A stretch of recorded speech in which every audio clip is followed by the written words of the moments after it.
로버트 제이 윅스라고 하는 분이 힘든 시간을 이겨내는 10가지 방법이라는 책에서요, 자신만의 회복 방법이 없다면 하루빨리 마련해야 됩니다 하는 말씀을 하면서 이런 조언을 했습니다. 사람들이 직장과 집에서 극심한 스트레스를 받을 때 자신만의 회복 방법이 꼭 있어야 합니다. 이렇게 말씀을 했습니다. 그러면서 그 회복 방법 실례를 몇 가지를 제시를 했는데요. 혼자 조용히 산책하기, 사색과 명상을 위한 시간과 공간을 갖기, 신앙을 회복하고 기분 전환을 위해 독서하기, 운동하기, 친구들을 만나 소리내서 한바탕 웃어 제끼기, 정원 가꾸기, 텃밭 가꾸기, 가족과 친구에게 전화하기, 기분 전환에 좋은 새로운 일에 참여하기, 좋아하는 음악 듣기, 이런 것들을 예로 들면서 말을 이어갔습니다. 우리 성도님들은 이 얘기를 들으시면서 어떠십니까? 이 중에서 자신이 하고 있는 그런 것들이 있습니까? 혹시 이 목록에 들어있지 않더라도 자신만의 스트레스 해소 방법이 있으신가 하는 것입니다. 목사님, 저는 그런 스트레스 받지 않습니다. 그래서 그런 거 특별히 필요 없습니다. 혹시 이런 분이 있으실지 모르겠습니다. 그런 분은 제정신을 갖고 사는 사람이 아니거나 신일 수가 있습니다. 자신을 돌아보시면 좋겠습니다. 특히요, 현대인으로서 도시 생활을 하는 사람들은 더욱더 그렇습니다. 저와 여러분들이 도시에서 살고 있지 않습니까? 인간은요, AI나 기계가 아닙니다. 기계도 정기적으로 기름을 쳐야 되지 않습니까? 그리고 오래되면은 닳아가지고 바꾸어야 되는 수명이 있습니다. 그러므로 인간은 얼마나 더 하겠습니까? 근데 이것은 다윗이라고 하는 사람에게도 마찬가지였습니다. 여러분, 우리 중에 누가 다윗보다 신앙이 좋다 하면서 나설 수 있는 사람 있습니까? 없습니다. 다윗은 그 누구보다 하나님을 사랑했을 뿐만 아니라요, 어렸을 때부터 하나님을 섬기는 그 신앙심이 아주 특별했던 사람입니다. 그래서 어떤 일이 생겨도 다윗은 고민도 없고 스트레스도 받지 않고 날마다 아멘 아멘 하면서 할렐루야 하면서 기쁘고 즐겁고 행복하게 살 것 같은 사람이 다윗이죠. 근데 그게 아니라고 하는 것을 오늘 말씀이 잘 보여줍니다. 오늘 말씀 2절 말씀을 다시 한번 보도록 할까요? 2절 말씀만 다 같이 보겠습니다. 내가 내 원통함을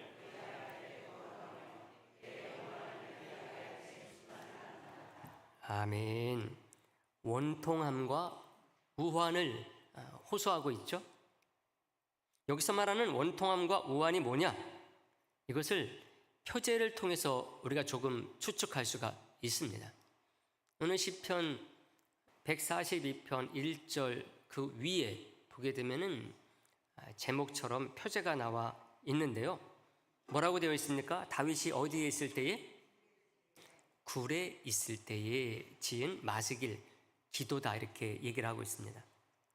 굴에 있을 때에 라고 이렇게 표현한 것을 보게 되면은 아마 다윗이 사울 왕에게 쫓겨가지고 유대 광야에서 피신 생활을 할 때 이것을 말하는 것으로 봐야 되죠. 그 당시 다윗은 유대 광야에 있는 동굴을 옮겨 다니면서 생명을 부지했습니다. 이때 겪었던 일을 갖고 지은 시가 하나 더 있는데요. 시편 57편입니다. 아주 유명한 시이죠. 근데 오늘 우리가 본 시는 시편 57편과는 달리 이때 다윗이 갖고 있었던 이 마음의 상태, 이게 어땠는지를 잘 보여줍니다. 이 시를 통해서 십 황무지, 엔게디 황무지에서 자기를 잡으러 쫓아온 그 사울왕을 다윗이 죽이지 않지 않습니까? 살려주죠. 그럴 정도로 여유만만한, 다윗으로만 생각하기 쉬운데 그게 당시 다윗의 전부가 아니었구나, 이것을 확인하게 되는 거죠. 그 마음만큼은 그렇지 않았다는 것입니다. 그것을 3절이 더 자세히 구체적으로 알게 해주거든요. 3절 말씀도 우리가 다 같이 보도록 할까요? 3절 말씀 보겠습니다. 내 영이 내 속에서 상할 때에도 주께서 내 길을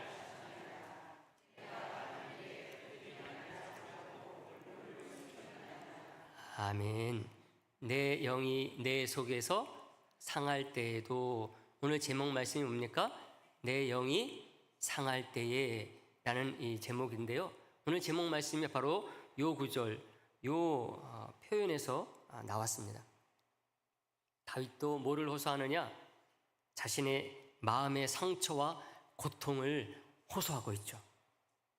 스펄전 목사님이 이 구절을 강의하면서요, 이 당시 다윗의 상태를 뭐라고 표현했는가 하면은 영적 침체 상태로 표현하고 있습니다. 이렇게 말했어요. 다윗은 영웅이었으나 그의 영혼은 침체에 빠져 있었다. 그는 거인 골리앗은 물리칠 수 있었지만은 자기 자신을 보존할 수 없었다. 이렇게 강해를 딱 했어요. 그 거대한 골리앗은 물리칠 수 있었는데 자기 자신은 유지할 수 없었다는 것이죠. 다윗이 그 당시 사울에게 쫓겨가지고 그 굴 속에서 얼마를 있었을까? 알 수 없습니다. 몇 날 며칠일 수도 있고 수십일, 몇 개월일 수도 있습니다. 여러분, 그동안 언제 사울왕이 병사들을 데리고서 들이닥칠지 어떻게 압니까, 여러분? 그게 밤일지 낮일지 어떻게 알아요? 그런 속에서 정말 마음 편히 두 발 쫙 뻗고 잘 수 있습니까? 그런 사람 없을 겁니다. 노심초사하면서 지내게 될 수밖에 없죠. 그렇게 해서라도 벗어나면 좋은데 그게 아니기 때문에 아마 다윗은 이런 상태로 계속 간다고 한다면은 마음의 병이 깊이 들었을 것입니다. 사랑하는 성도 여러분, 그래도요, 다윗과 같은 경우는 난 거예요.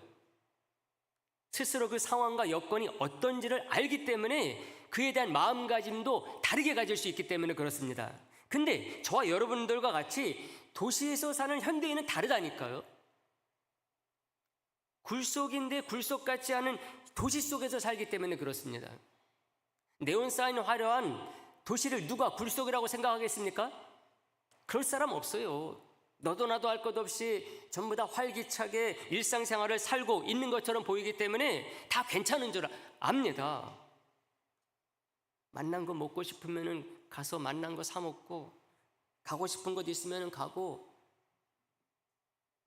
그게 아니더라도 핸드폰을 통해서 즐기면서 온갖 것들을 즐기면서 사는 그런 모습을 보게 되면은요, 굴속이라고 생각하는 사람은 없어요.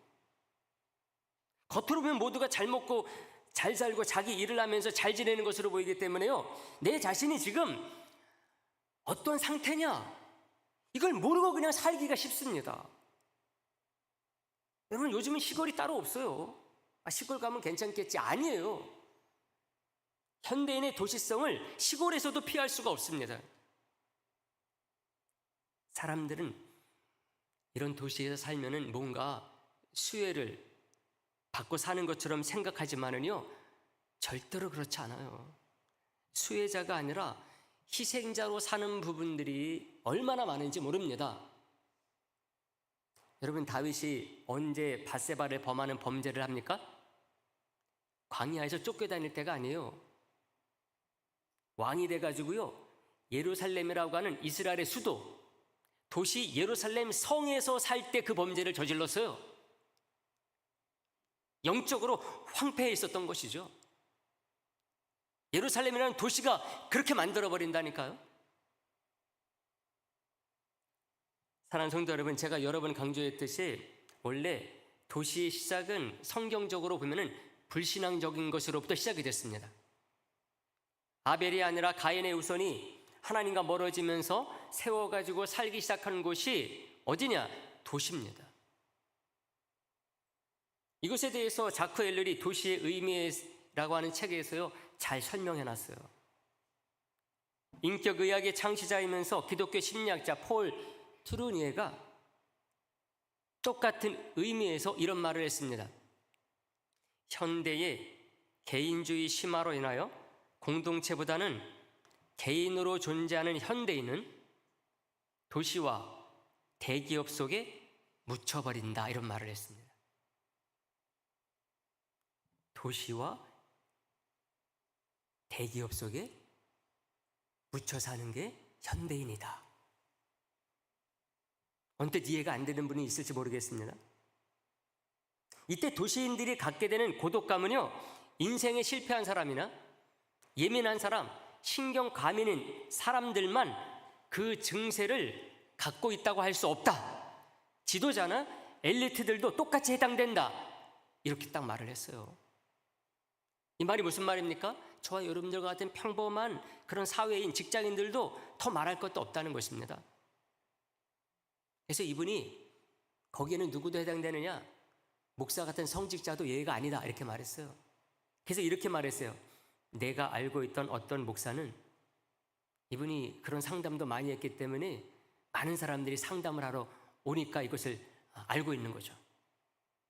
내가 알고 있던 어떤 목사는 마음의 평안을 찾기 위해서 전혀 다른 사제를 찾아가서 고해성사를 하곤 한다. 이렇게 예를 딱 들었습니다. 저는 아닙니다. 네, 믿어도 됩니다. 사랑하는 성도 여러분, 제가 외국의 학자들의 말을 한 거거든요. 이것은 우리나라도 예외가 아닙니다. 우리나라는 30년이 넘도록요 세계에서 자살률이 가장 높은 나라예요. 우리나라가 원래 그런 나라였다, 이렇게 생각하면 잘못 생각하는 겁니다. 그 이전 3, 40년 전만 해도요 우리나라는 자살률이 그렇게 높지 않았어요. 우리나라는 원래 공동체성이 강한 나라예요. 어떻게 압니까? 우리가 사용하는 우리라는 말을 통해서 확인하는 거죠. 제가 이렇게 설교하게 되면은 우리라는 말을 얼마나 많이 쓰는지 모릅니다. 세계 어느 나라도 우리나라 사람들처럼요 우리라는 말을 흔하게 사용하는 나라나 민족이 없다고 그래요. 그 우리라는 공동체 속에서 개인은 보호를 받고 힘들고 고되게 살아도, 옛날에 뭐 먹을 거 있어요? 얼마나 힘들게 삽니까? 그래도 우리라고 하는 대가족 공동체, 마을이라고 하는 공동체, 그런 속에서 살아낸 것입니다. 살만한 거예요. 그런데 우리나라에 산업화가 밀려오고 도시화가 가속되고 그러는 가운데 개인주의와 이기주의가 심화되면서 달라지게 된 거예요. 그래서 우리나라 산업화 도시화와 함께 자살률이 같이 높아져요. 1990년대 초반만 해도 그렇지 않았어요. 여러분들이 인터넷 해가지고 한국의 자살률 치면은 그 기록이 쫙 나와요. 보게 되면 이거 얼마 전만 해도 우리나라가 이렇게 자살률이 높지 않았네? 이거 확인할 수가 있어요. 힘들고 어렵게 살았는데도 불구하고 사람들이 그러지 않았다는 거예요. 여러분, 동물들은 이런 식으로 고독하고 힘들고 어렵다고 해가지고요 스스로 목숨을 끊거나 그러지 않아요. 인간만이 그래요. 왜? 인간이기 때문에 그런 거죠. 하나님의 형상으로 창조된 아주 섬세하게 특별히 창조된 존재이기 때문에 그런 것입니다. 그래서 많은 사람들이 이것을 극복하기 위해서 얼마나 많은 노력들을 기울이면서 살고 있는지 모릅니다. 알게 모르게 여러분 밖에 나가면 사람들 정말 살기 좋아져가지고 좋은 거 먹으면서 가고 싶은 데 가면서 잘 사는 것 같은데요, 그렇지 않아요.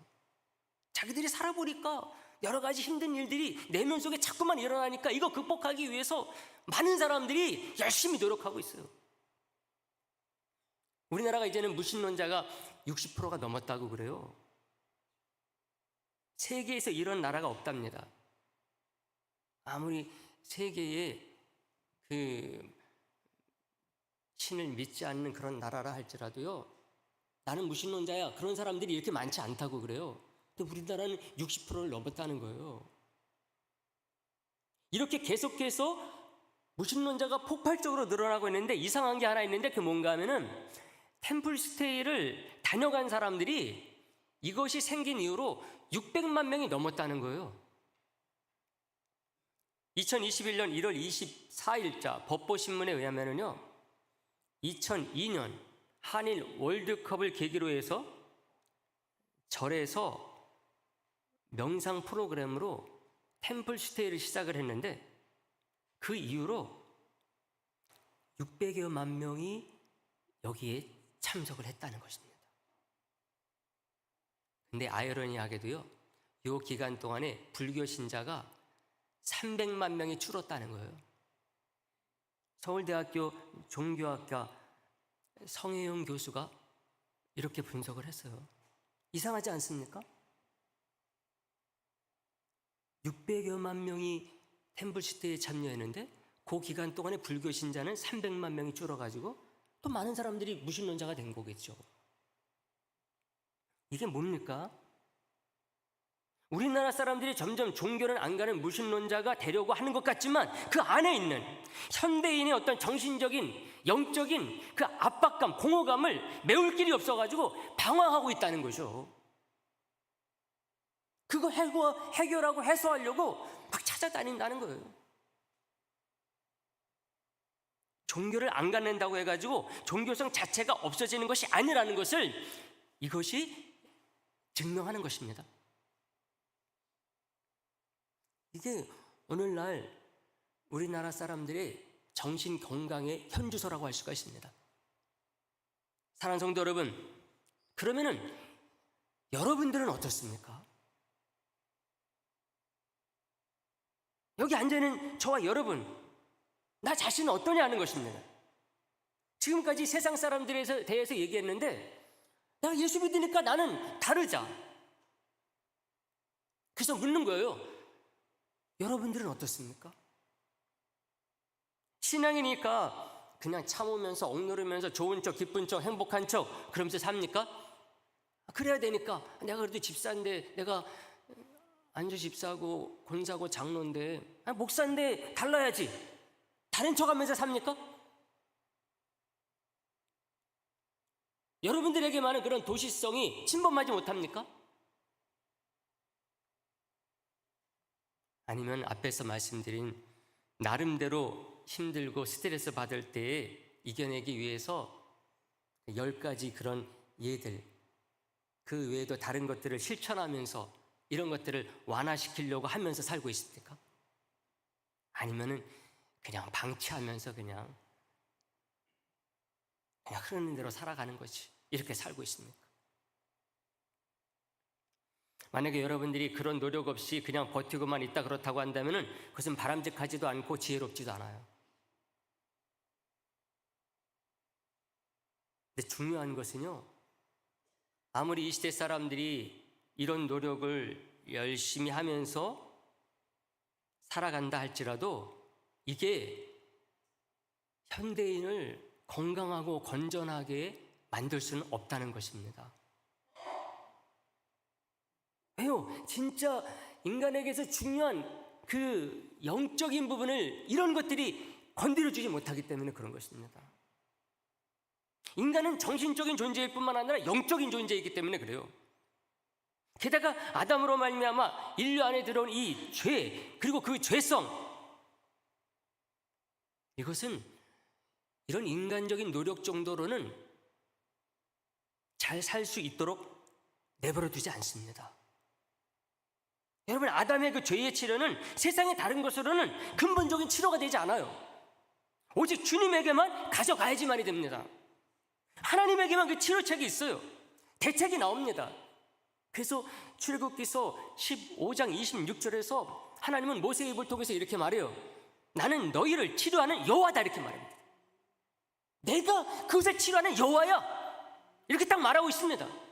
다른 세상 누구에게 가져가봐, 그거 치료해줘? 치료해주지 않아. 치료해주는 것 같지? 겉으로만 그런 거야. 진짜 중요한 치료받아야 될 영은 치료해주지 못해. 나만이 너를 치료하는 여호와다 말씀하고 있습니다.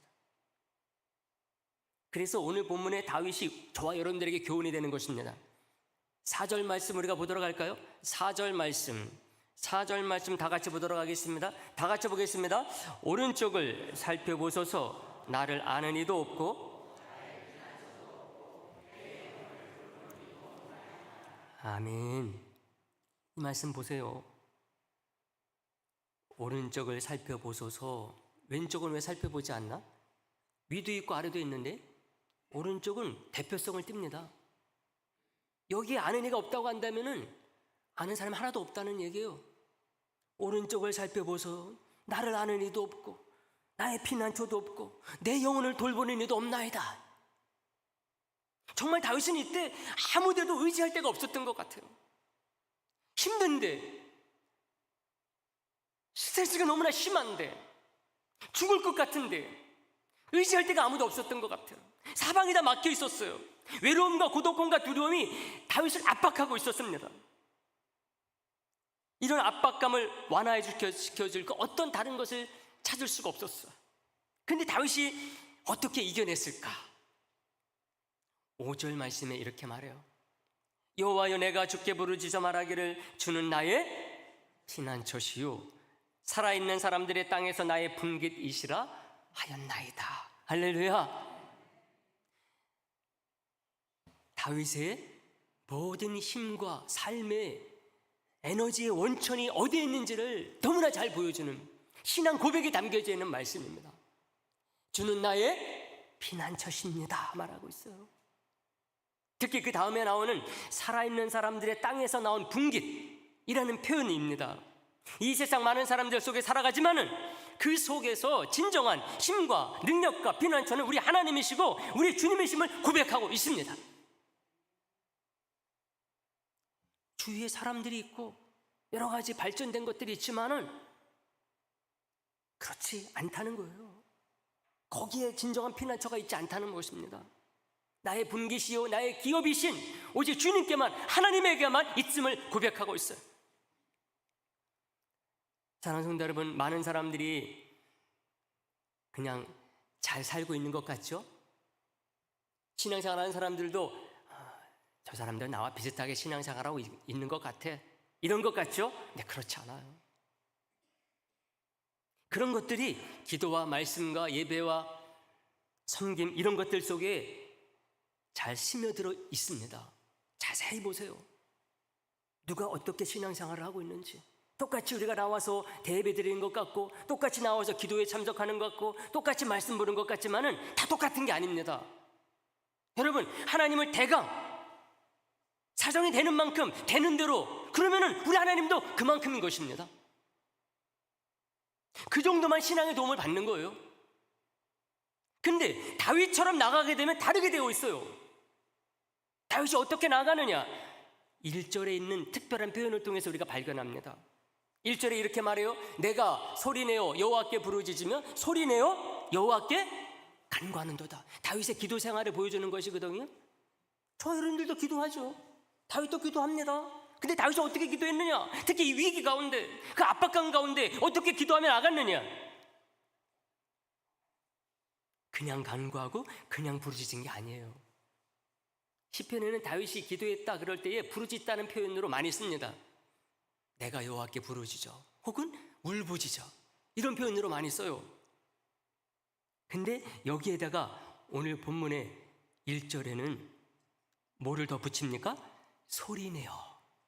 한 번도 아니고 두 번이나 소리내어 부르짖고 간구했단 말이에요. 당시 저와 여러분들과 다른 기도의 모습입니다. 여기서 부르짖다 이 말은요, 그 히브리어 자체가 자아크라고 하는 그 단어인데요, 이 말 자체가 소리 지르는 것을 말합니다. 근데 거기에다가 소리 내어라고 하는 이 단어를 하나 더 붙여가지고 연계형으로 써버렸어요. 이것은 뭡니까? 다윗이 지금 기도하는데 얼마나 우리 하나님께 애절하고 처절하게 하나님을 붙잡고 늘어지는지를 보여준다는 것이죠. 특별하지 않은 것 같지만 다윗은 자기의 인생에 예상치 않은 위기와 고비, 그리고 그 압박감이 닥쳐올 때 그때마다 다르게 반응해요. 나와 똑같이 기도하는 것 같고 나와 똑같이 하나님 말씀 가지고 사는 것 같은데, 다윗이 그때 위기 때마다 보는 것을 보게 되면 생각지 않은 것들이 나온다는 거예요.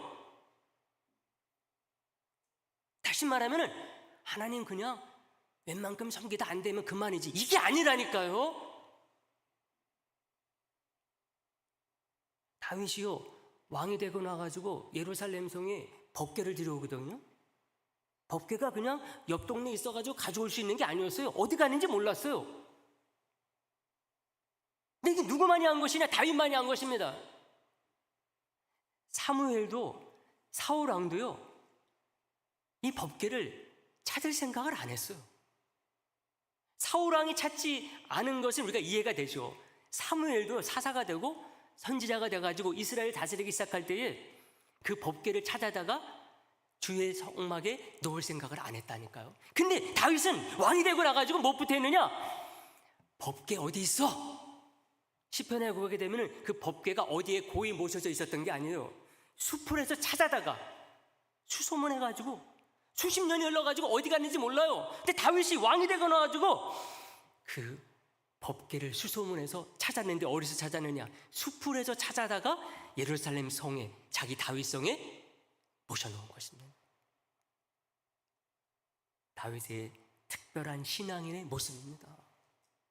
다윗은 그런 어떤 기회가 있을 때마다, 위기 때마다 정말 평범한 가운데서도 비범한 모습들을 보임으로써 그가 어떤 신앙인인가 하는 것을 잘 드러내 보여준다는 것입니다. 다윗을 향한 하나님의 은혜가 이런 신앙의 열심으로 표출되게 된 것이라고 할 수가 있습니다. 사랑하는 성도 여러분,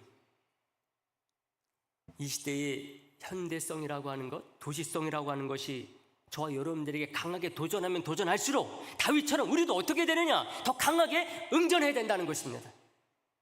더 치열해져야 된다는 거죠. 강력해져야 된다는 것이죠. 이게 하나님께서 우리에게 주시는 은혜 속에 나오는 것입니다. 예수님의 십자가의 사랑을 덧입고 하나님의 은혜 가운데 사는 성도와 교회의 특징 중에 특징이라고 할 수가 있습니다. 사랑하는 성도 여러분, 말씀 정리하는데요, 오늘 우리는 시편 142편을 통해서 오랜 동안의 피신 생활의 극심한 고통과 스트레스를 다윗이 어떻게 극복하고 이겨낸지를 생각했어요. 이것을 통해서 우리가 살고 있는 이 시대 속에서 우리가 어떻게 어떤 믿음으로 나아가야 될지를 생각한 것이라고 할 수가 있습니다. 그러므로 오늘 말씀 저 여러분들이 꼭 기억을 해서요, 이 시대에 많은 사람들에게 빛이 되고 소금이 되는 삶으로 나아갈 수 있게 되기를 주님의 이름으로 부탁의 말씀을 드리겠습니다. 하나님